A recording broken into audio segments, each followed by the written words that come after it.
Riding one-handed with a broken arm, Ted Edgar did well on Jacapo.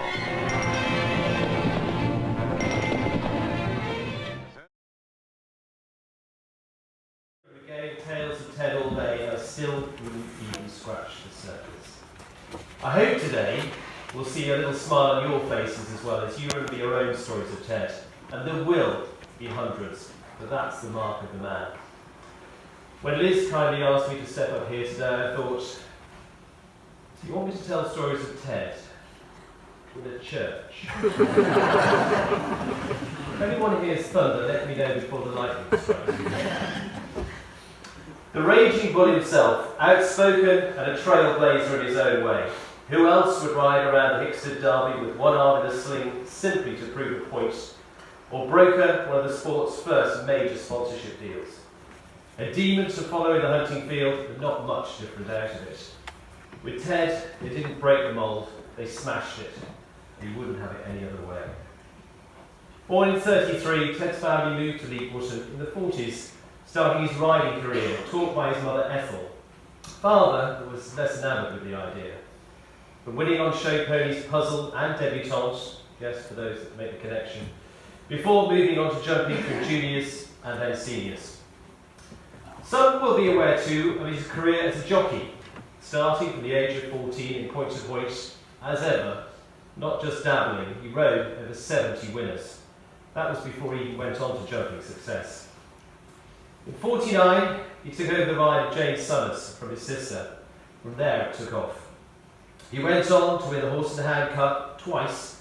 First in 57, then the following year they won the leading show jumper of the year at the Horse of the Year show, which he'd go on to win again in 69 on Uncle Max, a damn rodeo horse if you please, that jumped from the top of the Derby back. The horse that would probably give him his proudest success, winning the King George V Gold Cup. In true Ted style, it was on the football pitch at Wembley. And who should present the trophy but Her Majesty herself? Who else? Ted was a man of many parts. His confidence was one of his biggest assets. Not just in himself, but how he'd inspire it in others. He made you believe you could win anything. But then in 64 he married Liz, and she at the tender age of 21, when the great partnerships came together. Two different people you can't imagine, but opposites attract, and this was one of the best. Liz, one of the most stylish riders the sport will ever see, and to all of us, a lady on a level par with the Queen herself. Ted used to drive down to Wales from Warwickshire. He was keen. He had a two-door Jag to take Liz out. She went too, despite her parents' words, when the car could be seen in the distance. Their response simply, he's here. Starting out at Elms Farm, they moved to Rio Grande, which Ted, of course, was the architect of every single brick. He knocked down the old Elms farmhouse, despite it being a listed building, because he wanted more room for parking. Best to ask for forgiveness afterwards. When it came to moving, no Pickfords for Ted. A teenage Skelly, as lifter and shifter, lorries, tractors, wheelbarrows, everything that would move was used to shift everything down the road, and they've been there ever since. Ted's great love was the hunting field with Warwickshire. Following Ted was described as like riding the wall of death. Keep up if you dare. With the likes of Grandpa, he was fearless. With Skelly in tow, he would tour the country in the off-jumping season, as far up as the Buccleuch and back down east with 4 or 5 horses selling a few on the way. The meets at home, though, had one initial purpose: getting everyone as pissed as possible before they start. Make the punch as strong as you can, and instead of the usual 30 minutes before moving off, it would be an hour and a half before they got going. The first fence out the gate of Rio Grande was a trot across the road, and off they went. Ted took great delight in how many empty saddles there were after the first fence. At the end of one day's hunting from the house, of course, they joined for a drink afterwards. On one occasion, with encouragement from the boss. While the others were inside, Jeff Luckett and Skelly went out to the wagons and switched the horses around. Out rolled John Funnell and Brian Charlie. He drove off home. The next day, Brian comes roaring back into the yard looking for his missing horse, spitting sparks. Funnell, in the meantime, has taken Brian's horse out hunting back at home, because frankly it was better than the horse he had. Robert Bell was often Todd's partner in crime out with the Warwickshire and a few other hunts as well. On arriving for a day with the Pikeshie, they parked to the boxes and hacked a few miles to the meet. On getting close, they see the rest of the field and go to join them. In between them stands a very neat field and a couple of well-kept hedges. Perfect. Over the field they go, hop the hedges, and arrive to greet the Lady Master, Anne Hawkins. Good morning, Lady Master. Good night to you, came the terse reply, both a little perplexed. You've just ridden over my husband's cricket pitch. A tip of the hat, a swift exit back over the prize cricket pitch, reboxed, and off for a day with the Grafton. On one occasion, Rob and Ted were out the north of the country, decided to head out on their own. But one guy keeps following them. So after a few more fences, Ted's starting to get a little bit nervous like this. So stops the neatly trimmed hedge and calls across. Here, why don't you give us a lead? So, chap duly obliges. Over he goes and completely disappears from view. Ted immediately turns in the opposite direction. Come on. Rob looks again, perplexed. What's down there, Ted? The reservoir. And rides off. The greatest achievement of Ted and Liz has to be the list of great riders that have been based with them. And of course, the heyday of the Everest team sponsorship. He was ahead of his time, negotiating with the help of Bob Dean and others a sponsorship that grew with the company and lasted 21 years, starting back in 1970. The stable of riders that would be part of this operation over the period and beyond was second to none. Olympic champion Nick Skelton, of course, who came to as a teenager and stayed the longest, some 12 years. Viet Manley, World Cup champion, Jeff Luckett, Michael Mack, Leslie McNaught, Emma Jane Brown, Janet Hunter, and of course the unrivaled European champion, Torta Marie. And in later years, Olympic gold medalist too, Ben Mayer. And of course at the centre, Arthur Grand Prix winner, Liz. In total, riders from the Edgar Yard have accounted, so far, for 33 championship medals. Quite the legacy. Nick will tell you how much he is now is down to Ted. The professionalism of the yard, the way it ran, was like clockwork. Starting at 7, the day was regimented. Clean and tidy was the order of the day. The horse boxes had to be washed down from a return from a show. Everything was about hard work and discipline. You always had to prove yourself, as Liz puts it. You never let your saddle get cold. Above all else, though, it was always a team effort. Ben Mayer describes him as a great horseman, how his and Liz's programme helped shape his career. But Ted was always a joker that had an eye for detail, making a difference between winning and losing, which he carries on today. It was all about preparation. Nick describes a crack of dawn start, the Great Yorkshire one morning, up at 4:30, jumped the course that's been built, done an act before you could be discovered. Heading back to the stables, on the horizon comes a security guard. Bug, rumbled. The guard comes over. Up early, Mr. Edgar. That's what I like to see. You're a hard worker, lad. Well done. Good luck. Have a good day. Keep going. Ted knew at the shows, and even more importantly, he knew every international organiser. And that would help he and Liz into any show they pretty well wanted.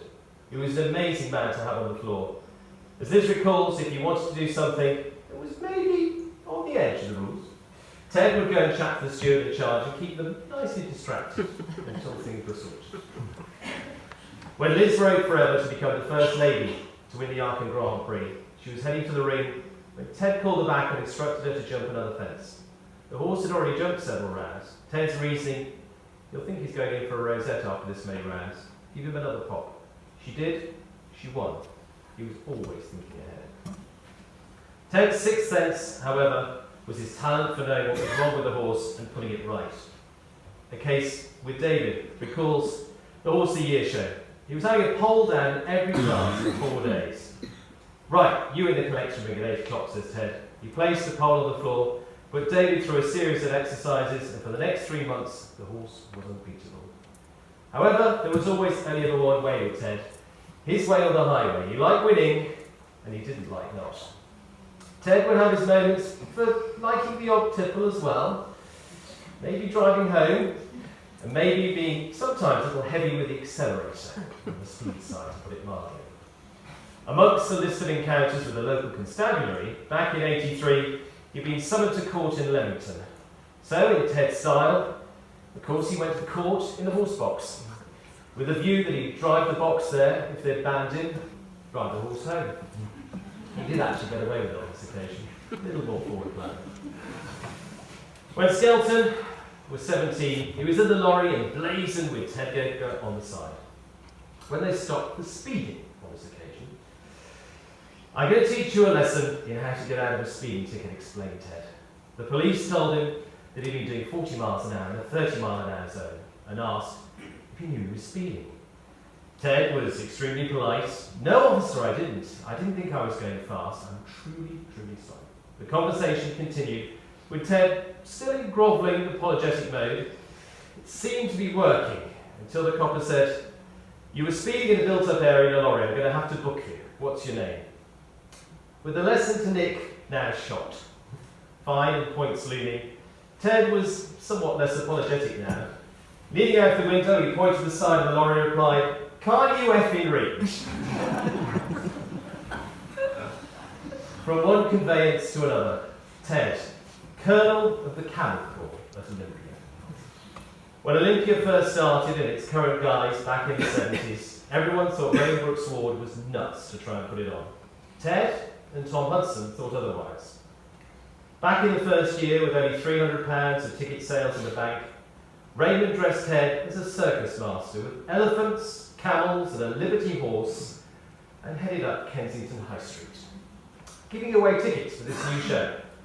Ted was duly arrested for herding unlicensed animals on a public highway. The story made the Daily Mail, the Sun, the Mirror, to name but a few. Cue the publicity, coming with it the ticket sales, and the rest of Olympia is history. In 77, at the last night of Olympia, the finale was coming home for Christmas. The Brooks Ward sons were dressed as boys coming home from Eton on top of the mail coach. The coach, however, tipped over in the ring on the corner, sending the boys crashing to the ground. Simon walked away without injury, just like Simon. Nick had a broken arm, James a broken femur. Having been deposited in the ambulance, laid out, Ted came over and put a large cigar in their teenage mouths, lit it and said, "Smoke these on the way, boys, you'll be fine."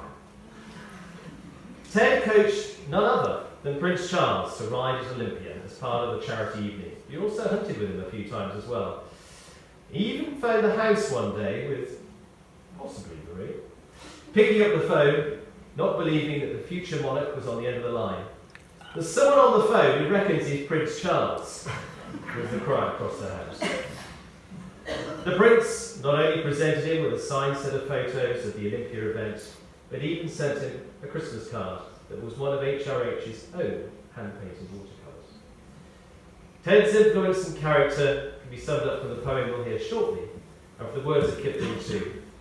"If you walk with crowds and keep your virtue, or walk with kings, not lose the common touch." Ted knew everyone, and everyone knew Ted. He was a hell of a character.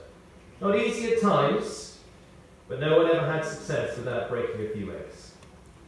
You'll be missed sitting at the side of the ring, passing on advice, sitting in the red pickup, with every show, rightly having a reserved spot for him. In that bloody fur coat, which I didn't know until now, there's actually two of them. God forbid, another Nick and Ted Wees, but they still exist. Liz and Marie carry on as they have done in the later years, and we prefer to remember him as the Hellraiser, the brilliant tactician, the mischievous bugger, a man always ahead of his time, leaving a legacy in the sport and beyond like no other, an influence like no other, and one that will certainly never be matched. A true legend, Ted Edgar. The last time I saw Ted was when Jackie and I visited him in the care home, and whilst none of us want to see our friends grow old, it was lovely to see him in good spirits and being the Ted that I always remember very well. He had all those young pretty nurses running around after him all day and being very cheeky to them, but he wasn't quite as cheeky to the ones that were not quite as pretty. But that's Ted just being Ted. We had a lovely lunch with him, and he regaled us with so many memories from the past, and it was amazing how sharp his memory still was. He very much entertained us all in the dining room that day. And later on we took a nice walk around the gardens, and we got to the bottom of the garden where there was this gate, and Ted very cheekily dared Jackie and I to take him and the wheelchair over the gate. Of course, we reminded him that he may well have taken that gate on 4 legs a few years ago, but we certainly weren't going to attempt it on 2 wheels.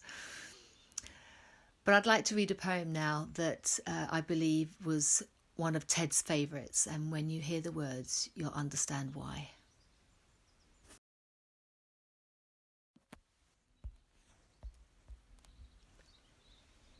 If you think you are beaten, you are. If you think you dare not, you don't. If you'd like to win but think you can't, it's almost a cinch you won't. If you think you'll lose, you've lost. For out in the world we find success begins with a fellow's will. It's all in the state of mind. If you think you're outcast, you are. You've got to think high to rise. You've got to be sure of yourself before you can ever win the prize. Life's battles don't always go to the stronger or faster man, but sooner or later the man who wins is the man who thinks he can.